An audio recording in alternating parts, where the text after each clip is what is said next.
Пакистан – 23-я економіка світу за паритетом купівельної спроможності і домівка для 230 мільйонів людей, які зараз переживають стан повного економічного колапсу.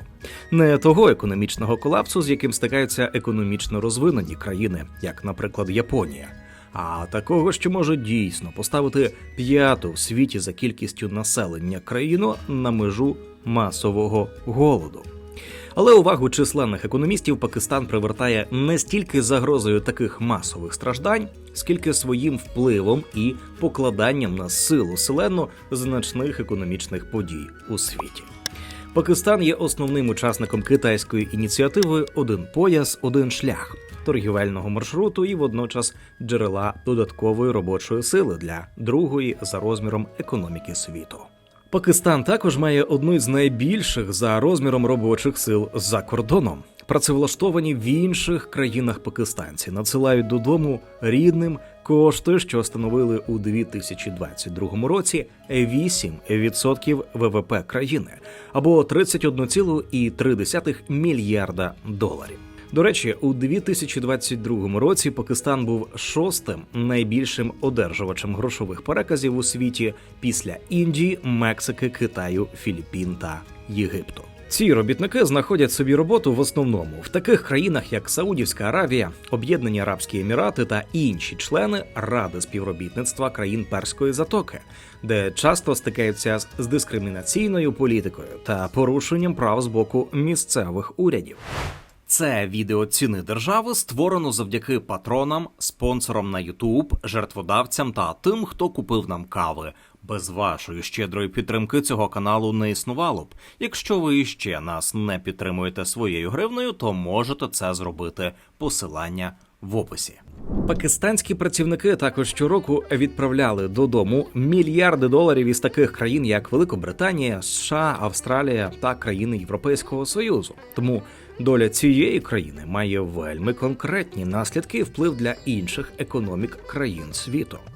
Нарешті, ймовірно, найбільш турбуючим є те, що пакистанську економіку нерідко розглядають через призму неприязних стосунків Пакистану з Індією, найбільшою економічною потугою регіону.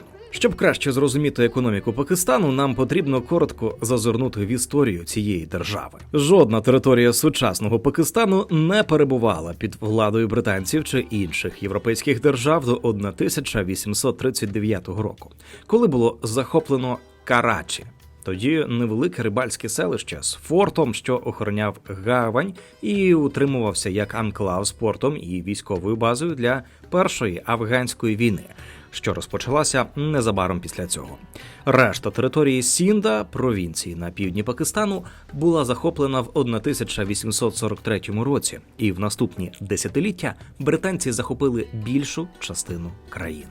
До 1893 року весь сучасний Пакистан перейшов під владу британського Раджу або Британської Індії і залишився його частиною до здобуття незалежності в 1947-му. За часів колоніального управління британці взяли курс на розбудову інвестицій, закону та правопорядку. Вони створювали інфраструктуру, переважно залізниці, але переважно експлуатували місцеві ресурси, що призвело до економічної стагнації та обмеженого промислового зростання. Однією з найважливіших економічних політик, запроваджених британцями, була система заміндарів. Ця система створила клас поміщиків, які володіли великими земельними ділянками. Землевласники могли збирати орендну плату з селян, які обробляли їхні землі. Ця система призвела до концентрації багатства в руках меншості, а також ускладнила для селян можливість покращити своє життя. Заміндар мав право виселяти селян за власним бажанням і примхами, оскільки вони отримали право власності на землю за часів британського правління. Корінні селяни, які раніше володіли землею, тепер розглядалися як орендарі. Це значно погіршило становище селян, і як наслідок відбулося кілька селянських рухів, спричинених такою поведінкою, що призвело до скасування цієї системи лише в 1936 році. На початку 1947 року британці оголосили про своє бажання надати незалежність своїм територіям на Індійському півострові. 14 серпня 1947 року Пакистан здобув незалежність. Наступного дня незалежність здобула Індія. Дві провінції Британської Індії – Пенджаб і Бенгалія – були розділені за релігійною ознакою. Переважно мусульманська західна частина Пенджабу відійшла до Пакистану, а його східна частина, переважно індуїстська сикхська, до Індії. Але у східній частині Пенджабу були значні мусульманські меншини, так само, як і в західних районах Пенджабу проживало багато індуїстів та сикхів. Інтенсивні громадські заворушення в Пенджабі змусили уряди Індії та Пакистану погодитися на примусовий обмін населенням між мусульманською та індуїстсько-сикхською меншинами, що мешкали в Пенджабі. Протягом 1947-48 років понад 10 мільйонів людей мігрували через нові кордони. І від 200 тисяч до 2 мільйонів людей загинули в результаті спалаху міжрелігійного насильства на півострові. Суперечка за Кашмір переросла в першу війну між Індією та Пакистаном. Конфлікт залишається невирішеним донині. Коли Пакистан виник в 1947 році, його економіка була переважно аграрною. Сільське господарство становило 53% ВВП країни у період із 47 по 50 роки. У цей період населення Пакистану становило близько 30 мільйонів, з яких приблизно 6 мільйонів мешкали в містах. Показово, що близько 65% робочої сили було зайнято у сільському господарстві, а аграрний сектор відігравав ключову роль, забезпечуючи 99,2% експорту і майже 90% валютних надходжень. Східний Пакистан, нині Бангладеш, здобув незалежність в 1971 році. Відокремлення відбулося через культурні та мовні відмінності, політичну занедбаність та економічну нерівність. Ситуація загострилася, коли уряд Західного Пакистану відмовився визнати перемогу Східної ліги Авамі на виборах 1970 року. Жорстке придушення пакистанськими військовими, відоме як операція «Прожектор», призвело до проголошення незалежності шейхом Муджибуром Рахманом 26 березня 1971 року. Це спричинило визвольну війну за незалежність Бангладеш, яка завершилася капітуляцією пакистанських військових у грудні 1971 року, що ознаменувало здобуття незалежності Бангладешу. У 1960-1990 роках Пакистан входив до десятки країн, що розвивалися найшвидше, із середньорічними темпами зростання на рівні 6%. Тоді серед лідерів були Південна Корея, Тайвань, Сінгапур, Таїланд та Малайзія. На нашому каналі є випуски про них. Переглянути їх можете за посиланням в описі до відео. Структура економіки також була трансформована в цей період. Частка сільського господарства скоротилася із 50% до 20%. Однак наступні 25 років принесли значне заниження темпів зростання, і за останні роки країна відстала від інших країн Південної Азії. Поєднання політичної нестабільності і переривання демократичних процесів, що розвиваються, відсутність спадкоємності реформаторських процесів в політиці і погане управління призвели до такого результату. Пакистан також не використав своє географічне розташування для того, щоб скористатися перевагами внутрішньорегіональної торгівлі та інвестицій. Чимало економістів порівнюють економічний занепад, який триває у Пакистані, з таким самим занепадом, що триває останні 2 роки у Шрі-Ланці. Безумовно, між ними чимало подібного, але більш важливими є відмінності. Пакистан є більшою, регіонально більш впливовою економікою у політичному центрі. Він також є 6-ю ядерною державою світу. Отже, як Пакистан опинився у цій економічній кризі? Які наслідки це принесе навколишньому економічному регіону? І, нарешті, які кроки робляться, щоб повернути занепалу економіку на рейки стійкого успіху? Одним із джерел економічних проблем було сусідство з терористичним ісламським рухом «Талібан», який із 1996 по 2001 рік керував сусіднім Афганістаном. А з 2004 року встановив контроль над однією з провінцій Пакистану – Вазиристан, де був створений Ісламський Емірат. Ця територія є неконтрольованою владою Пакистану. Після вторгнення американських військ в Афганістан у самому Пакистані був спалах терористичних актів, що мало значний негативний вплив на економіку країни. Розгул тероризму призвів до значних прямих і непрямих витрат для економіки. Прямі витрати охоплюють матеріальні збитки і людські жертви, тоді як непрямі витрати включають зменшення інвестицій через посилення сприйняття ризиків, тенденцію до зниження цін на акції, збільшення витрат на збройні сили і зростання витрат на підтримку правопорядку. Згідно з економічним оглядом Пакистану за 2013-2014 роки, підготовленим Міністерством фінансів, сукупні витрати на війну з тероризмом у період із 2001-2002 по 2013-2014 роки склали приголомшливу суму в $102,5 мільярдів США. Пік витрат припав на 2008-2009 роки, коли вони становили 13,6 і 23,8 мільярда доларів відповідно. На даний момент найбільшою терористичною загрозою для Пакистану є сусідній Афганістан. У країні діє філіал Талібану, який має назву «Пакистанський рух Талібан».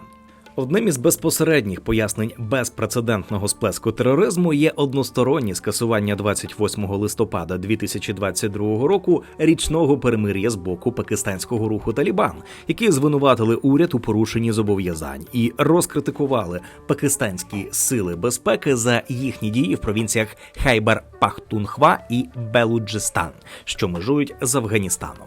Афганський Талібан дозволяє керівництву пакистанського Талібану вільно діяти і користуватися притулком на території Афганістану, надаючи їм базу для здійснення нападів. Незважаючи на вимоги Пакистану, афганський Талібан не виявляє особливого бажання припинити діяльність ТТП, спрямовану проти Пакистану, натякаючи на відсутність серйозних намірів обмежити їхні операції. Іншим значним стримуючим фактором зростання економіки Пакистану є випадки перевантаження енергетичної системи. Період правління Мушаррафа, президента Ісламської Республіки Пакистан із 2001 по 2008 роки, майже не позначився на збільшенні потужностей з виробництва електроенергії. Кількість випадків перевантаження потужності досягла піку у 2008-2009 роках. За оцінками, це призводило до щорічних втрат майже 2% ВВП. Уряд, усвідомлюючи негативний вплив відключення електроенергії, в наступні роки зумів досягти розширення потужностей з виробництва електроенергії майже на 47%, тобто до 10 742 МВт. Проте цього все ще було недостатньо. Пакистан залучив китайські кредити в рамках китайсько-пакистанського економічного коридору для посилення спроможностей електрогенерації. Це сприяло подальшому збільшенню потужностей майже на 10 тисяч МВт до 2021-2022 років. Про роль так званих китайських інвестицій в економіці Пакистану ми поговоримо трохи пізніше. Історично, Пакистан має відносно низький рівень інвестицій у відсотках до ВВП. Це майже вдвічі менше, ніж в інших країнах Південної Азії. Високий рівень енергетичного навантаження та частота терористичних актів призвели до значного падіння загального рівня інвестицій з 18% ВВП у 2008 до лише 12,5% ВВП у 2013. У період із 2017 по 2018 роки інвестиції зросли і перевищили 15% ВВП. Після COVID-19 вони знову впали до рівня нижче 14% ВВП. Легко припустити, що чимало країн із низьким рівнем доходу чи економікою, що розвивається, невідворотно страждатимуть від однієї економічної катастрофи до іншої. Певна логіка у такому припущенні безумовно є. Державам, які не вбудувалися у глобальну економіку, буде складно позичати гроші в авторитетних установ за прийнятними відсотками, як це часто роблять розвинені економіки, здатні позичати у власній валюті і при цьому мати більше контролю над власним борговим тягарем.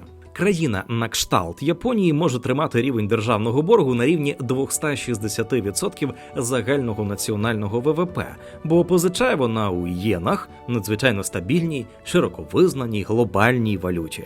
Вона також сплачує дуже низькі, часом навіть від'ємні відсотки на ці гроші. Відсоткові ставки в Японії протягом тривалого часу були надзвичайно низькими. Це означає, що ви можете дешево позичити гроші та використовувати кредитне плече, щоб максимізувати свій прибуток. Нижче на графіку зображено, як змінювалась відсоткова ставка в Японії. З 2016-го цей показник став від'ємним. Процентна ставка в Японії становила в середньому 2,3% з 1972 по 2023 рік, досягнувши найвищого рівня в 9% у грудні 1973 року та рекордно низького рівня в 0,1% в січні 2016 року. Японія також може позичати гроші у власних громадян. У країні живе чимало вельми заможних людей, яким треба кудись вкладати свої гроші. Японія з її значно більш усталеною економікою також має трильйони у інших валютних резервах, наприклад, у доларах США. Тож інвестори не переживають, знаючи, що Японія завжди зможе виплатити свої кредити, якою б не була сума боргу. Натомість Пакистану складно позичити гроші у власній валюті, бо його населення не має стільки статків, аби задовольнити вимогам до позичальників. ВВП на душу населення у Пакистані у 2022 році – $1597, у той час як в Індії – $2389, Індонезії – $4788 і Бангладеші – $2688.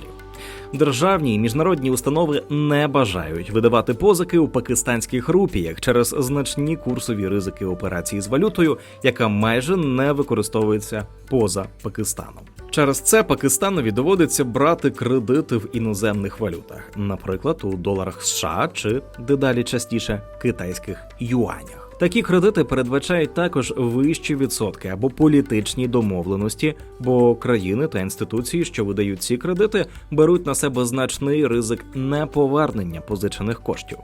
Вищі відсотки у валюті, над якою країна не має контролю, наражає цю країну на значну кількість підводних каменів, таких як можлива девальвація національної валюти, втрата експортних можливостей чи темпи розвитку нижчі за відсотки по взятих кредитах.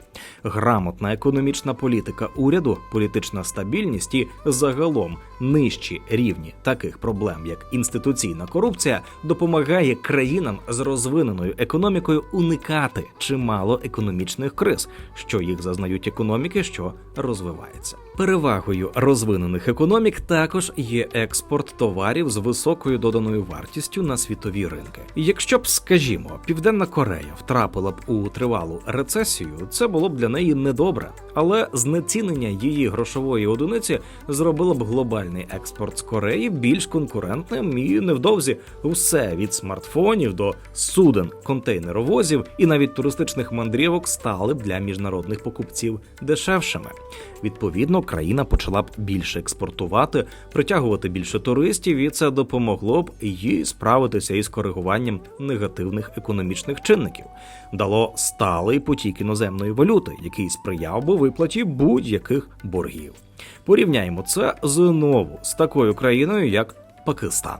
Девальвація його валюти справила б на країну геть інший ефект. Пакистанська рупія втратила понад 125% своєї вартості щодо долара США, впавши з 125 рупій за долар у червні 2018 року до 285 рупій за долар у червні 2023 року.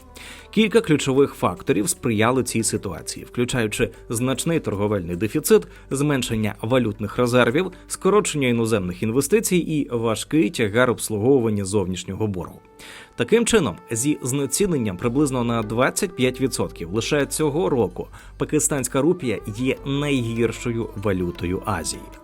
Для порівняння, гривня демонструє більшу стабільність, незважаючи, що ми перебуваємо у стані війни з Російською Федерацією. Перед початком повномасштабного вторгнення за 1 гривню ми могли купити в середньому 3,3 цента.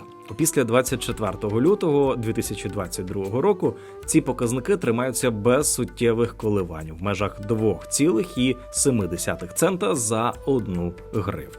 В той час, як у Пакистані у лютому 2022 року за 1 рупію можна було придбати 0,56 центів, то зараз цей показник є в межах 0,35 центів. Пакистан значною мірою залежить від імпорту, який підтримує його основні виробничі галузі. Ці галузі переважно виробляють такі товари, як рис і постільну білизну, що належать до найбільших експортних позицій країни. Виходячи з темпів експорту за перші 10 місяців 2023 року, оцінки експорту рису у 2022-2023 році занижено з 3,8 до 3,4 мільйонів тонн. Прогноз експорту рису у 2023-2024 році занижено до 4,8 мільйона тонн. Експорт білизни з Пакистану у 2022 році склав 4,3 мільярда доларів, що становить 13,9% від загального експорту. Основними імпортерами білизни з Пакистану у 2022 були США із часткою 27%, Велика Британія – 12,9%, Німеччина – 9,19%, Нідерланди – 8,77%, а також Італія – 5,56%. На відміну від спеціалізованих товарів, які можна придбати лише в обмеженого кола країн, тих самих смартфонів з Південної Кореї, рис і постільна білизна є товарами, які конкурують на світовому ринку з великою кількістю країн-постачальників, і проблемна економіка просто не може їх виробляти настільки ж ефективно, як промислово-сільськогосподарські центри з їхніми перевагами стабільних поставок сировини та доступу до фінансів. Запам'ятаємо на потім цей важливий момент. Покращення сфери туризму для Пакистану не має великого ефекту, оскільки відвідувачами є переважно представники пакистанської діаспори, що приїжджають відвідати друзів і рідних. Грошовиті туристи з західних країн просто не бажають відвідувати Пакистан, який має репутацію небезпечної країни без особливих принад, які могли б зацікавити шукачів пригод. Також Пакистан мав проблеми з міжнародним співтовариством через відкриті випробування ядерної зброї. На країну наклали жорсткі санкції. Санкції далі посилилися після атак 11 вересня, коли Пакистан визнали постачальником палива та зброї для терористів, які брали участь в атаках на Сполучені Штати Америки. Країна також зазнала навали біженців сусідніх країн, постраждалих від війни, таких як Афганістан. Іначе ворожого глобального економічного середовища було не досить. Країні ще доводилося боротися з однією із найгірших посух в історії. Вона тривала 4 роки і значно зашкодила виробництву продовольства у країні зі зростаючим населенням. Які проблеми країни зберігаються зараз? У країні за 10 років майже не змінився рівень корупції. Згідно з індексом сприйняття корупції серед країн світу, що укладається організацією Transparency International з 1995 року, Пакистан за останніми підрахунками займає 140-ве місце у світі. Серед його сусідів по рейтингу Росія, Киргизстан, Камерун. Україна, до речі, має 116-те місце. Також в Україні шалені проблеми із верховенством права. Згідно з індексом верховенства права, що складається організацією World Justice Project, Пакистан має один із найгірших показників у світі – 0,38 бала. І посідає 130-те місце серед 142 країн між Ефіопією та Болівією. Україна має 0,49 бала і посідає 89-те місце. Низькі показники у цьому індексі означають, що у Україні величезні проблеми із захистом прав власності, що є першочерговою умовою для залучення коштів інвесторів, і не лише іноземних. Економічне процвітання неможливо уявити без наявності в країні демократичних свобод. Так, ви зараз можете навести приклади країн Перської затоки, як Саудівська Аравія, Кувейт, Катар чи Сінгапур, як приклад, що можна мати високий добробут і без демократії. Але це лише винятки, що доводять правило. Пакистан, згідно з індексом демократії, що складається Economist Intelligence Unit, дослідницького підрозділу одного з найавторитетніших видань у світі The Economist, займає 107-ме місце зі статусом «гібридний режим». Він буквально на 0,17 бала випереджає Анголу, яка вже має статус авторитарної країни. Україна теж має статус «гібридний режим» і посідає 87-ме місце. Але тут треба зробити поправку на воєнний стан через російську агресію, що обмежує низку демократичних прав і свобод, як то свобода пересування, зібрань тощо. Демократія своєю чергою залежить від свободи слова. Згідно з індексом свободи преси, що складає організація «Репортери без кордонів», Пакистан входить до 30 найгірших країн світу для свободи слова. Він посідає 150-те місце і має однаковий рівень свободи для ЗМІ, як сусідній Афганістан, на чолі з Талібаном, що звів права жінок до рівня тварин та полюбляє страти інакодумців. Індекс економічної свободи – це рейтинг, що в себе включає комплекс показників, що визначають сприятливість для ведення економічної діяльності в країні.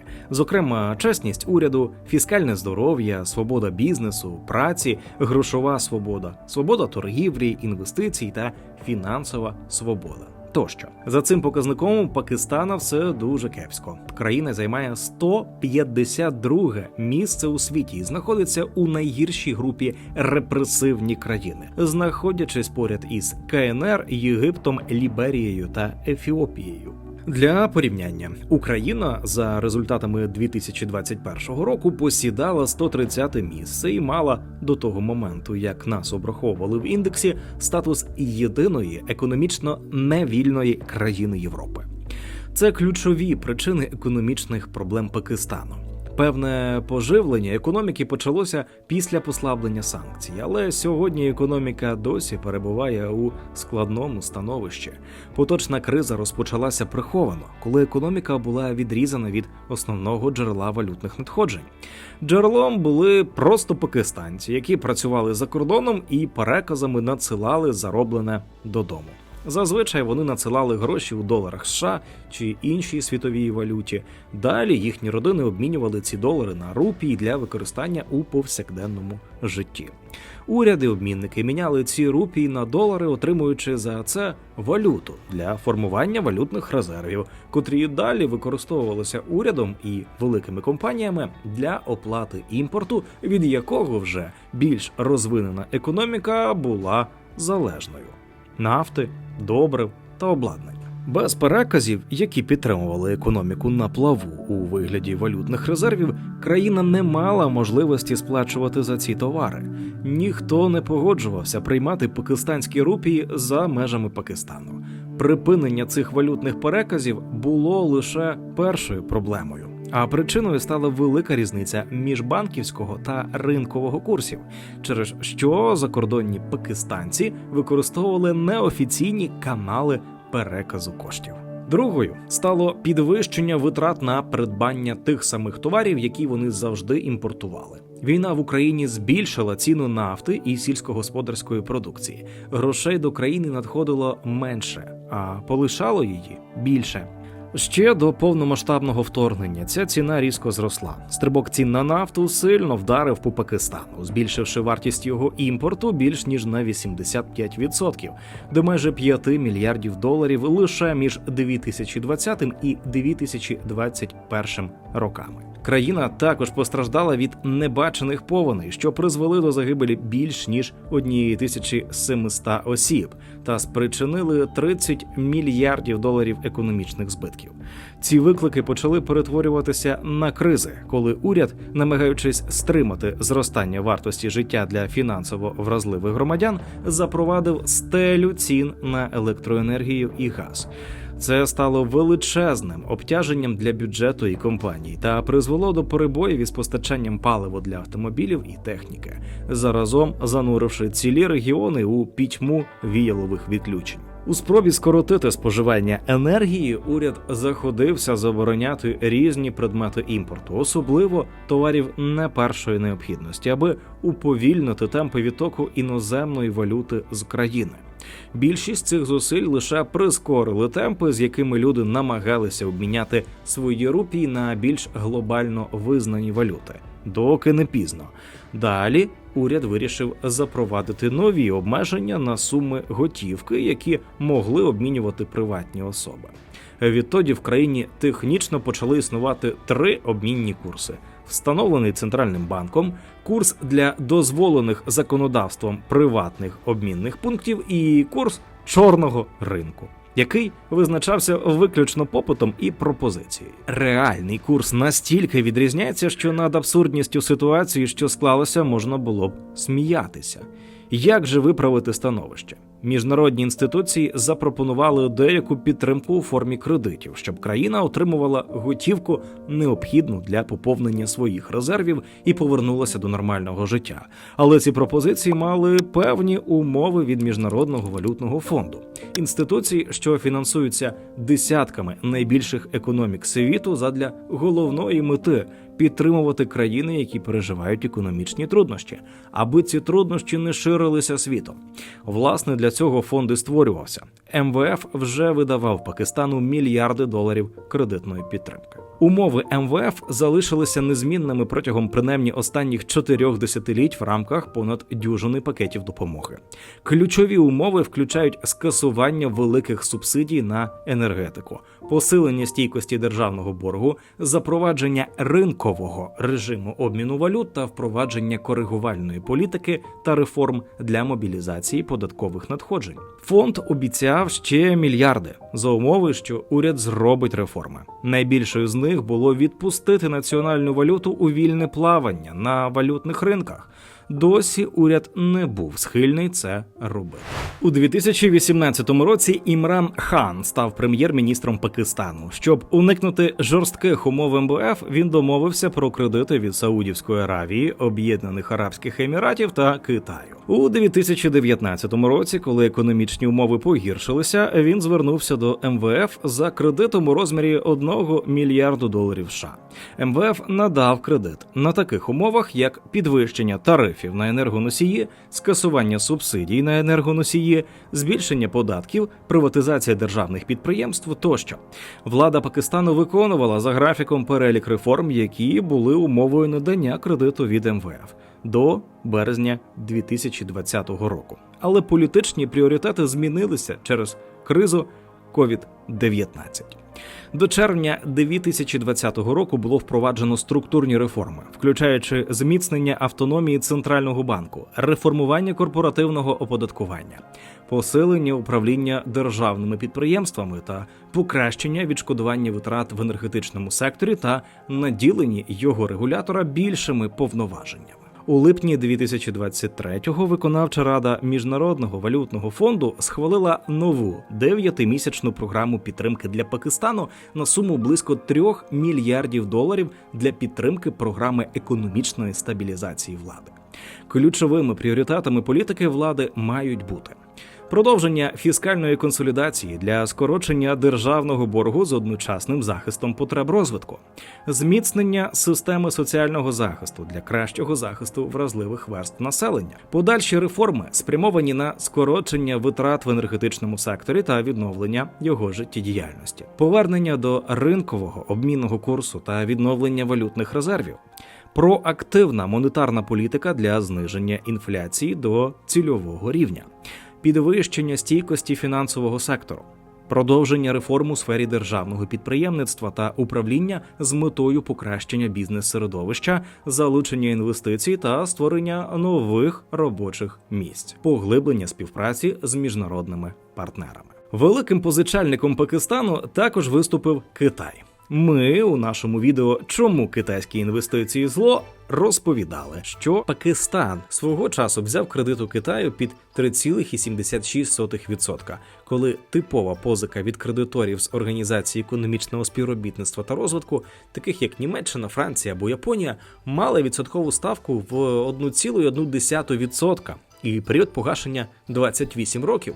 Банк Китаю надав 3 депозитні кредити Центральному банку Пакистану у 1997 і 98 роках зі строком погашення менш як 2 роки і річною кредитною ставкою понад 8%. Згодом Пакистан оголосив дефолт за своїми зобов'язаннями з погашення зовнішнього боргу, і жоден з кредитів Банку Китаю не був погашений у заплановані терміни.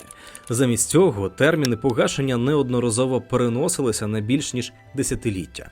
Центральний банк Пакистану здійснив першу виплату основної суми боргу лише у 2008 році, а повне погашення було завершено у 2011 році. Таким чином, на погашення низки кредитів, які спочатку планувалося погасити протягом 1-2 років, пішло 14 років. Китай активно кредитував Пакистан під час його важких економічних спадів та криз. З 2000 по 2021 рік 3 найбільшими секторами допомоги були енергетика – 40% від усіх позик або 28,4 мільярда доларів, загальна бюджетна підтримка – 30% або 21,3 мільярда доларів, і транспортування та зберігання – 14% або 9,7 мільярда доларів. Китай тісно співпрацює та підтримує Пакистан з різних стратегічних та економічних причин. Китайським комуністам вигідно розвивати економічні відносини через китайсько-пакистанський економічний коридор, що складається з мережі доріг і залізниць. Наприклад, порт Гвадар на півдні Пакистану слугує центром експорту та імпорту Китаю. Велика частина китайської торгівлі, особливо нафтою, проходитиме саме через цей порт. За даними Стокгольмського міжнародного інституту дослідження проблем миру, Пакистан є найбільшим покупцем зброї в Китаї, на частку якого припадає майже 47% китайського експорту. Ймовірно, Китай розширить свою підтримку просто тому, що не захоче колапсу пакистанської економіки, бо це чимало коштуватиме обом країнам у сенсі боргу, який доведеться списати, а також через те, що це паршиво виглядатиме у геополітичному сенсі, як знак, що ініціатива, пояс і шлях іде не так, як було обіцяно. Недоліком цього є те, що знову це пов'язано з умовами й очікуваннями, що Пакистан потрапить у фарватер геополітичних амбіцій Китаю, а також надасть перші дозволи на доступ до своїх природних ресурсів для індустріальних центрів Китаю. Американсько-китайське суперництво не лише створює можливості та ускладнення всередині самого Пакистану, але й впливає на відносини Пакистану з іншими ключовими регіональними гравцями. Висхідна синергія між Індією та США в Індо-Тихоокеанському регіоні, спрямована на стримування китайського впливу, не залишилася непоміченою в Ісламабаді. І ця співпраця не залишилася без наслідків для Пакистану. Суперництво між двома гегемонами також впливає на відносини Пакистану на Близькому Сході. Останнім часом у Пакистану виникли певні тертя з традиційним союзником США – Саудівською Аравією, через її небажання підтримати позицію Пакистану щодо Кашміру. Китай навіть втрутився і надав Пакистану ще один кредит у розмірі $1 мільярд для погашення заборгованості перед саудівцями. Але повний розрив між Пакистаном і Саудівською Аравією наразі видається малоймовірним, навіть попри те, що Саудівська Аравія та інші держави Перської затоки розвивають тісні економічні зв'язки з Індією. Індія є важливим ринком для інвестицій і значним імпортером нафти із країн Перської затоки, особливо з Об'єднаних Арабських Еміратів та Саудівської Аравії. В обох цих країнах працює значна кількість індійців. Завдяки цим економічним зв'язкам і Саудівська Аравія, і Об'єднані Арабські Емірати уникають критики Індії за зростаючу нетерпимість до індійських мусульман. Регіональні гравці уважно стежать за розвитком подій у пакистанському морському порту Гвадар. Хоча поки що немає достовірних доказів того, що Гвадар перетворюється на військово-морський порт або порт подвійного призначення, рішення Пакистану передати управління морським портом Гвадар від Сінгапуру до Китаю у 2013 році та спільні військово-морські навчання з Китаєм в Аравійському морі посилили підозри в регіоні. Оголошення в січні 2019 року про те, що Саудівська Аравія профінансує проєкт нафтопереробного заводу у Гвадарі вартістю $10 мільярдів, ймовірно, є певним заспокоєнням для США, зважаючи на їхні тісні стосунки з саудитами. Китайсько-пакистанський економічний коридор отримує значний розвиток у своїх зусиллях зі зміцнення регіонального сполучення після того, як Саудівська Аравія погодилася на проєкти з будівництва нафтопереробного заводу. Ісламабад і Пекін привітали цю подію, і, на думку аналітиків, це розширить доступ Саудівської Аравії до світових ринків. Саудівська Аравія – перша країна, яку Пакистан запросив стати третім партнером у китайсько-пакистанському економічному коридорі. Цей проєкт затримується у своїх строках. Лише у липні 2023 року 4 пакистанські державні нафтові компанії підписали меморандум про взаєморозуміння із Саудівською Аравією щодо будівництва найбільшого в Пакистані нафтопереробного заводу з інвестиціями в розмірі $10 мільярдів США в порту Гвадар. Проєкт матиме інтегрований нафтопереробний хімічний комплекс із потужністю переробки сирої нафти мінімум 300 тисяч барелів на добу. Комплекс матиме різні компоненти, такі як морська інфраструктура, нафтохімічний комплекс, сховище для сирої нафти та трубопровідне сполучення. Нафтопереробний завод отримує податкові канікули на 20 років і буде звільнений від митних зборів, надбавок, податку на доходи фізичних осіб та загального податку з продажу тощо. Населення Пакистану, що становить 240 мільйонів, є його головним надбанням. Пакистан переживає молодіжний бум, і кількість людей, які вийдуть на ринок праці в найближчі роки, зростатиме швидше, ніж загальна чисельність населення. З огляду на таку велику пропозицію робочої сили, інвестиції в людський капітал та його використання матимуть вирішальне значення для стимулювання зростання.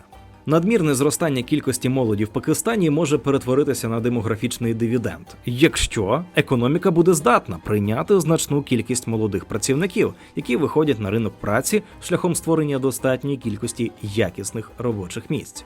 Розвиток людського капіталу вимагає інвестицій на кожному етапі життєвого циклу. Накопичення людського капіталу – це динамічний процес, який починається ще до народження через інвестиції у здоров'я та харчування матері, продовжується у ранньому дитинстві, а далі через навчання у школі, університеті та досвід роботи на ринку праці. У 2010 році Конституція проголосила освіту фундаментальним правом, після чого в кожній провінції були прийняті закони, які надають право всім дітям у віці від 5 до 16 років на безкоштовну та обов'язкову якісну освіту. У Пакистані викликає занепокоєння не лише кількість, а й якість освіти. У сільській місцевості 48% учнів 5 класу і 83% учнів 3 класу не могли прочитати оповідання 2 класу на урду, синді, пушту. 54% учнів 5 класу і 85% учнів 3 класу не могли прочитати речення 2 класу англійською мовою. І 52% дітей 5 класу не могли виконати ділення двозначних чисел. Пакистан також стикається із серйозною проблемою дітей, які не відвідують школу. За оцінками, у 2017 році 22,6 мільйона дітей не відвідують школу.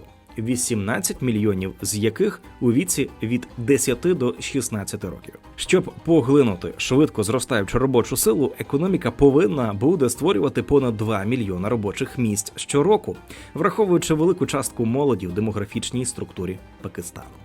Якість робочих місць також має значення. В сільському господарстві продовжує працювати понад 40% робочої сили. Залежність від сільського господарства в плані зайнятості є більш помітною серед жінок, оскільки понад 70% жінок зайняті у цьому секторі, причому більшість з них працюють як неоплачувані сімейні працівники.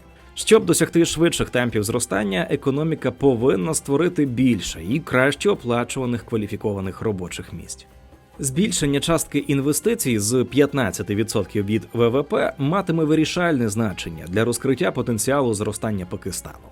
Фізичні інвестиції впливають на обсяги виробництва та зайнятість населення, збільшуючи виробничі потужності економіки, підвищуючи як потенційний обсяг виробництва, так і зайнятість. Вони сприяють розвитку приватного сектору і сприяють зростанню продуктивності праці, часто за рахунок критично важливих інвестицій в інфраструктуру.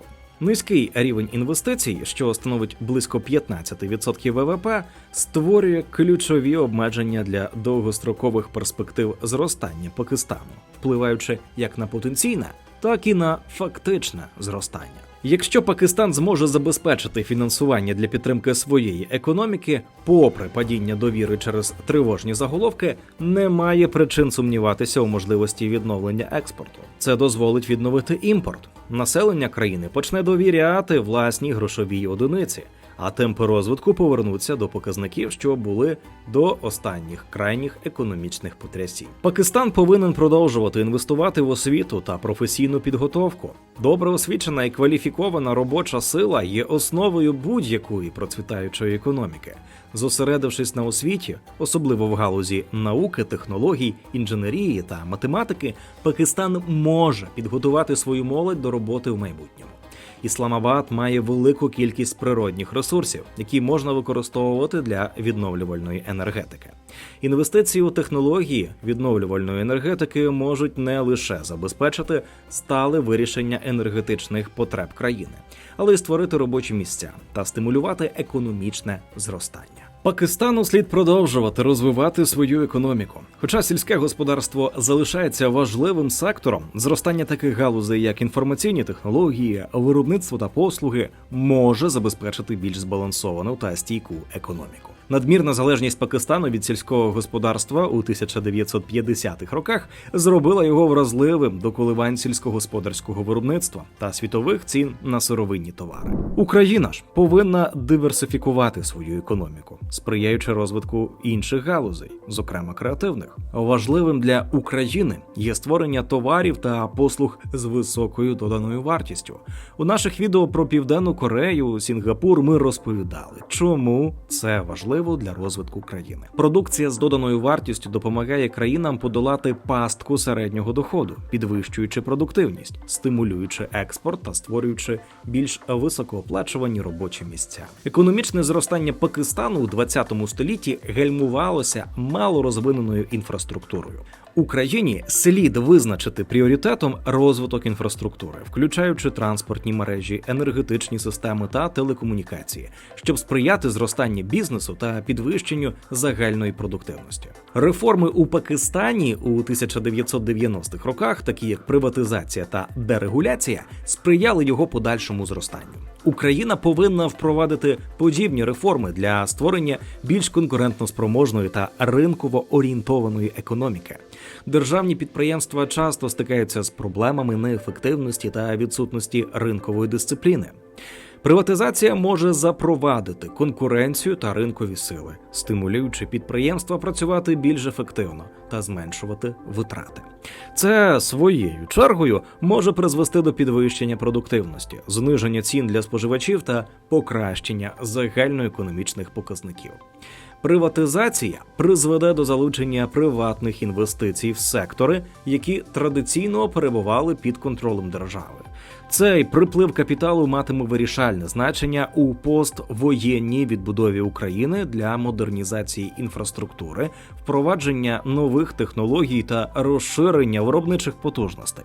Залучаючи приватних інвесторів, Україна прискорить свій економічний розвиток і досягне вищого рівня продуктивності. Нещодавно ми презентували наше відео «Чому держпідприємства – золо для України?». Переглянути його ви можете за посиланням в описі відео. Політична нестабільність у Пакистані часто підривала економічний прогрес. Україна повинна прагнути до політичної стабільності, щоб створити сприятливе середовище для довгострокового економічного планування та інвестицій. Стабільне політичне середовище забезпечує підприємцям певний рівень передбачуваності та впевненості у майбутньому. Це дозволяє їм приймати обґрунтовані рішення щодо інвестицій, виробництва та найму персоналу, що може стимулювати економічну активність. Ми уважно читаємо усі ваші коментарі. Напишіть у коментарях, чи зможе Пакистан у найближчі десятиліття подолати економічний колапс та повернутися на шлях розвитку, які реформи для цього їм потрібно провести і які помилки не треба повторювати Україні. Підтримайте поширення якісного україномовного відео від Ціни держави. Підпишіться на канал, залиште коментар під відео та поставте вподобайку.